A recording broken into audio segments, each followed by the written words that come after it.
BTV देख रहे सभी दर्शकों का स्वागत। मैं हूं लवदी बडियाल। बुलेटिन की शुरुआत करते हैं हेडलाइंस के साथ। कर्नाटक विधानसभा चुनाव के नतीजे आए सामने, कांग्रेस पार्टी को मिला भारी बहुमत। जालंधर लोकसभा उपचुनाव में आम आदमी पार्टी के उम्मीदवार सुशील कुमार रिंकू ने बड़ी जीत की दर्ज। आतंकी हमलों के बाद केंद्र ने जम्मू कश्मीर बॉर्डर पुलिस की ताकत बढ़ाने का किया फैसला।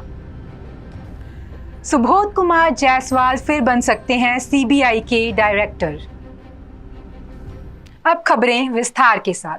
कर्नाटक विधानसभा चुनाव के नतीजे सामने आ गए हैं। शनिवार को आए विधानसभा चुनाव के नतीजों में कांग्रेस पार्टी ने बहुमत का आंकड़ा पार कर लिया है। हालांकि शनिवार दोपहर 12 बजे से पहले रुझानों में ही साफ हो गया था कि कांग्रेस जीत रही है। 12 बजे कर्नाटक कांग्रेस चीफ डीके शिव कुमार घर की बालकनी पर आए, कांग्रेस का झंडा फहराया और कार्यकर्ताओं के सामने हाथ जोड़े। मीडिया के बीच पहुंचे तो भावुक होकर बोले, कहा कि जब जेल में थे तो सोनिया गांधी मिलने आई थी तो उनसे मैंने जीत का वादा किया था। 1 बजे के आसपास भाजपा ने हार मान ली। मुख्यमंत्री बसवराज बोम्मई सामने आए और कहा कि नतीजों का एनालिसिस करेंगे। उन्होंने कहा कि पार्टी लोकसभा चुनाव में दमदार वापसी करेगी। वहीं प्रधानमंत्री मोदी ने कांग्रेस को जीत की बधाई दी और समर्थन करने वालों का धन्यवाद किया। बता दें कि 10 मई को 224 सीटों के लिए 2615 उम्मीदवारों के लिए 5.13 करोड़ मतदाताओं ने वोट डाला था।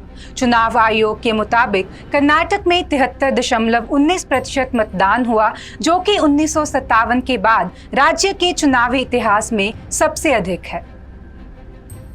बात जालंधर लोकसभा उपचुनाव की करें तो आम आदमी पार्टी के उम्मीदवार सुशील कुमार रिंकू ने बड़ी जीत दर्ज की है। सुशील रिंकू ने 57,000 से ज्यादा वोटों से उपचुनाव जीता है। दूसरे स्थान पर कांग्रेस की करमजीत कौर चौधरी रही। वहीं तीसरे नंबर पर श्रोमणी अकाली दल और बसपा गठबंधन के सुखविंदर सुक्खी और चौथे पर बीजेपी के इंदर इकबाल अटवाल रहे। खास बात यह है कि सुशील कुमार रिंकू कांग्रेस के पूर्व विधायक हैं। उन्होंने कांग्रेस पार्टी से ही अपने राजनीतिक करियर की शुरुआत की थी। हालांकि जालंधर लोकसभा उपचुनाव से पहले ही उन्होंने आम आदमी पार्टी ज्वाइन कर ली। बता दें कि रिंकू 1990 में एनएसयूआई के सक्रिय सदस्य रहे हैं। 1992 में अकाली दल के उपचुनाव के दौरान सुशील कुमार रिंकू ने युवाओं को चुनाव के लिए तैयार किया और बूथ स्तर के कार्यकर्ता के रूप में काम किया।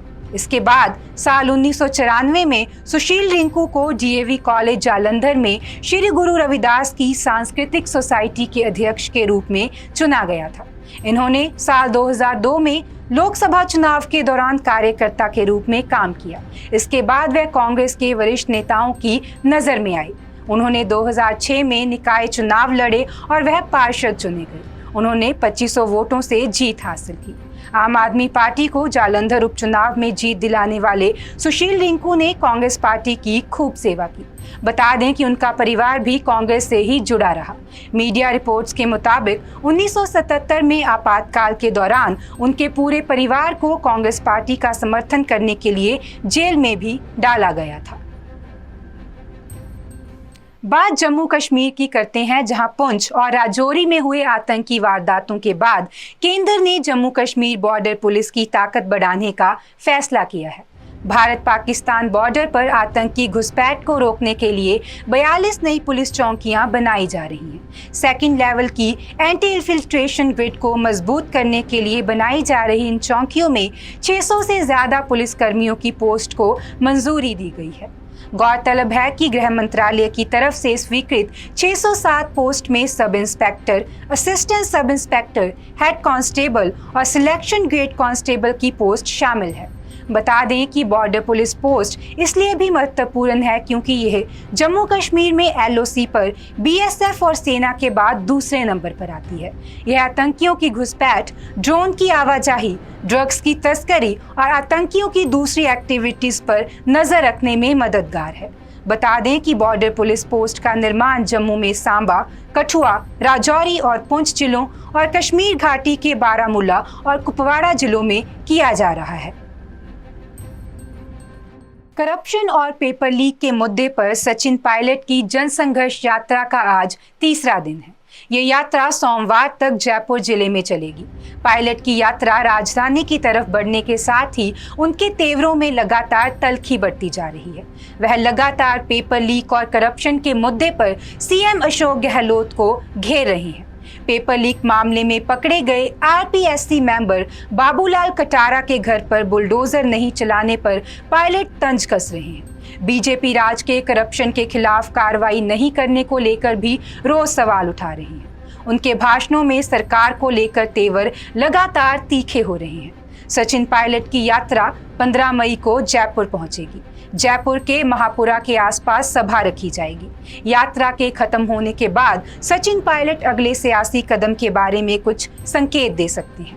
कांग्रेस छोड़ने की चर्चाओं पर पायलट ने कहा कि अटकलें मत लगाइए, मैं सब कुछ कहकर करता हूं। उनके इस बयान पर भी नई चर्चाएं होनी शुरू हो गई हैं। सचिन पायलट की यात्रा से कांग्रेस में खींचतान और तेज हो गई है।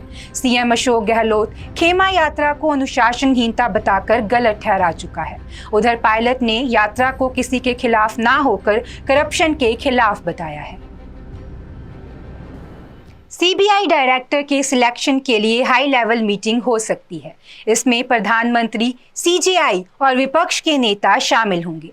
मीडिया रिपोर्ट्स के मुताबिक कमेटी सुबोध कुमार जायसवाल का कार्यकाल बढ़ा सकती है। बता दें कि उनका 2 साल का कार्यकाल 25 मई को पूरा होने वाला है। महाराष्ट्र कैडर के 1985 बैच के आईपीएस अधिकारी और मुंबई पुलिस के पूर्व आयुक्त जायसवाल ने 26 मई 2021 को सीबीआई की बागडोर संभाली थी। Senior IPS officer Subodh Jaiswal बेदाग छवि के अफसर माने जाते हैं। पुलिस सेवा में बेहतरीन काम के लिए उन्हें 2009 में प्रेसिडेंट पुलिस मेडल से भी नवाजा जा चुका है। आपको बता दें कि जायसवाल को जासूसों का मास्टर भी कहा जाता है। उन्होंने रिसर्च एंड एनालिसिस विंग में भी अपनी सेवाएं दी हैं और कई बड़े मामलों की जांच भी लीड की है। वह प्रधानमंत्री, पूर्व प्रधानमंत्री और उनके परिवारों की सुरक्षा करने वाले स्पेशल प्रोटेक्शन ग्रुप के इंटेलिजेंस ब्यूरो में भी काम कर चुके हैं। सीबीआई डायरेक्टर के सिलेक्शन की बात करें तो एक high level committee CBI director का सिलेक्शन करती है। इसमें प्रधानमंत्री, भारत के चीफ जस्टिस और लोकसभा के विपक्ष के नेता शामिल होते हैं। इसमें 2 साल का निश्चित कार्यकाल होता है, लेकिन इसे 5 साल तक बढ़ाया जा सकता है। बता दें कि इस पोस्ट के लिए सबसे सीनियर आईपीएस बैच यानी 1984 से 1987 के बीच के अफसरों के नामों पर विचार किया जाता है। सिलेक्शन पैनल सीनियरिटी, ईमानदारी, एंटी करप्शन केसों की जांच के एक्सपीरियंस के आधार पर सीबीआई डायरेक्टर का चयन करता है। हरियाणा के रोहतक में आम आदमी पार्टी के वरिष्ठ नेता अनुराग ढांडा ने कहा कि हरियाणा में जल्द ही पार्टी के संगठन को नए सिरे से खड़ा किया जाएगा। इसकी घोषणा आगामी 1-2 दिन में कर दी जाएगी, क्योंकि पार्टी को मजबूत करने के लिए संगठन की जरूरत होती है। पत्रकारों से बातचीत में उन्होंने कर्नाटक विधानसभा व पंजाब की जालंधर की लोकसभा सीट पर चुनाव को लेकर बीजेपी पर तीखा हमला बोला। उन्होंने कहा कि भाजपाई ये कहते नहीं थकते कि जहां पीएम मोदी जाते हैं वहां भाजपा का कमल खिलता है, लेकिन कर्नाटक में पीएम मोदी द्वारा प्रचार करने के बाद भी बीजेपी को हार का सामना करना पड़ा। अनुराग ढांडा ने कहा कि जनता भाजपा की नीतियों से तंग आ चुकी है और आगामी दिनों में हरियाणा में भी जनता बदलाव करेगी। वहीं आम आदमी पार्टी के लोगों के सामने विकल्प के रूप में उभर कर आई है। इसका संदेश जनता ने जालंधर चुनाव में दे दिया है। जालंधर चुनाव में आम आदमी पार्टी की जीत हुई है। जीत के बाद आप कार्यकर्ताओं ने खुशी मनाई। अनुराग ढांडा ने विपक्षी पार्टियों के गठबंधन व एकजुटता के साथ बीजेपी के विरोध में चुनाव लड़ने पर कहा कि पार्टियों के इकट्ठा होने से चुनाव नहीं जीता जाता, जनता को अपने पक्ष में करके चुनाव जीते जाते हैं। इसलिए जनता ने भाजपा को हराने का मन बना रखा है। वहीं अब लोग क्षेत्रीय पार्टियों की बजाय नेशनल पार्टियों पर अधिक विश्वास दिखा रहे हैं। टीम इंडिया के पूर्व कप्तान विराट कोहली ने हाल ही में एक इंटरव्यू दिया। इंटरव्यू के दौरान उन्होंने कहा कि मुझे ये स्वीकार करने में कोई शर्म नहीं कि जब मैं कप्तान था तो मैंने कई गलतियां की, लेकिन एक बात मैं जानता हूं कि मैंने कभी भी अपने स्वार्थ के लिए कुछ नहीं किया। मेरा टारगेट टीम को आगे ले जाना था। उन्होंने आगे कहा कि मैं कह सकता हूं कि जैसे आप आउट होने पर गलतियां करते हैं, यह एक विफलता है। असफलताएं थी, लेकिन मेरा इरादा गलत नहीं था। जब तक आप सही जगह पर हैं, आप गलतियां करेंगे, लेकिन जब आप उससे सीख लेंगे तो आप चमकना शुरू कर देंगे। बता दें कि कोहली ने MS धोनी के बाद टीम इंडिया की कप्तानी की जिम्मेदारी संभाली थी। कोहली की कप्तानी में टीम इंडिया कोई भी ICC ट्रॉफी नहीं जीत सकी।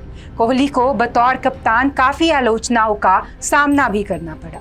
हालांकि कोहली की कप्तानी में ही पहली बार टीम इंडिया ने ऑस्ट्रेलिया को टेस्ट सीरीज में उसके ही घर में मात दी थी। T20 वर्ल्ड कप 2021 में भी कोहली ने कप्तानी की। उस दौरान टीम का प्रदर्शन बेहद खराब रहा। विराट को वनडे फॉर्मेट में कप्तानी से हटाने का फैसला किया गया। उसके बाद कोहली ने 2022 की शुरुआत में साउथ अफ्रीका दौरे के बाद टेस्ट टीम की कप्तानी भी छोड़ दी थी।